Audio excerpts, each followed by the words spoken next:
दीपांजलि मोइत्रा। एक गाना है, फिल्म का नाम है मुगले आजम और गाने के बोल हैं, जब रात है ऐसी मतवाली तो सुबह का आलम क्या होगा।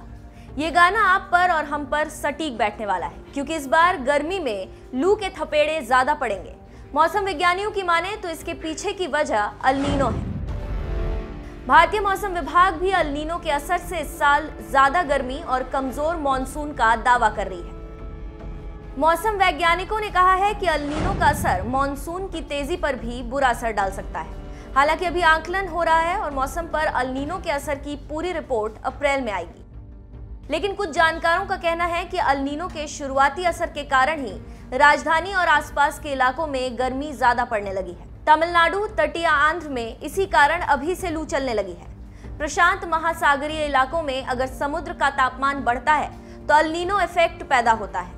इस कारण से प्रशांत महासागर में कम दबाव का क्षेत्र बनेगा और अरब सागर में बनने वाले बारिश के बादल प्रशांत की ओर खींचे चले आएंगे। इससे भारत में मानसूनी बारिश कम होगी। मौसम वैज्ञानिकों की माने तो इस बार मई-जून में दिल्ली एनसीआर में तापमान 45 डिग्री से अधिक रहेगा। हालांकि प्री मानसून सीजन में बीच बीच में अच्छी बारिश होगी, जो लोगों को लू से आंशिक तौर पर राहत दिलाती रहेगी। मॉनसून दिल्ली में सामान्य से कम रहेगा, इस वजह से उमस भी आपकी परेशानियों में इजाफा करेगा। अप्रैल से फिर बढ़ेगा पारा, चलेगी लू। मौसम विभाग की माने तो अप्रैल से एक बार फिर जबरदस्त गर्मी की संभावना जताई जा रही है। बीते शनिवार की शाम को तेज हवाएं और हल्की बूंदाबांदी के बाद रविवार को गर्मी का प्रकोप कुछ कम रहा, लेकिन सोमवार से तापमान फिर बढ़ने लगा है। मौसम विभाग के अनुसार इस बार धूल भरी आंधी चलेगी और हवाओं की रफ्तार 40 से 50 किलोमीटर प्रति घंटे की रहेगी। जम्मू कश्मीर के पास बने वेस्टर्न डिस्टर्बेंस और उत्तरी राजस्थान और इससे सटे हरियाणा पर बने एक चक्रवर्ती क्षेत्र के कारण दिल्ली और आसपास के मौसम में ये बदलाव हुआ था। लेकिन अब ये सिस्टम पूर्वी दिशा में आगे बढ़ गया है। इसके चलते अब दिल्ली एनसीआर में किसी मौसमी हलचल की उम्मीद नहीं है। तापमान की बात करें तो रविवार को अधिकतम तापमान 34.3 डिग्री रहा, जो सामान्य से 1 डिग्री अधिक है, जबकि न्यूनतम तापमान 21 डिग्री दर्ज किया गया, जो सामान्य से 3 डिग्री अधिक रहा। सोमवार को तापमान 33 और 19 डिग्री रह सकता है।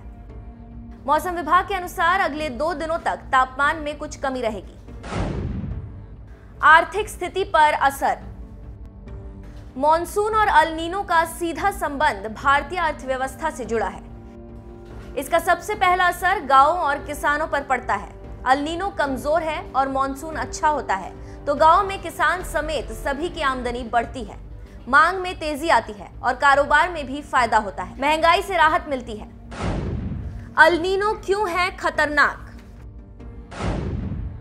अल नीनो के कारण 1871 से अब तक 6 सबसे बड़े सूखे पड़े। 2009 में इसका सबसे ज्यादा असर दिखा। 2016 में पिछला अल नीनो खत्म हुआ, असर 2 साल रहा।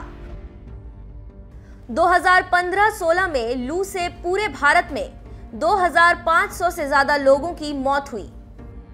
तो आप समझ सकते हैं कि अल नीनो कितना खतरनाक है और क्या कर सकता है। लेकिन विधि के आगे इंसान कितना बेबस और लाचार नजर आता है, ये रिकॉर्ड देखकर आप भी समझ सकते हैं।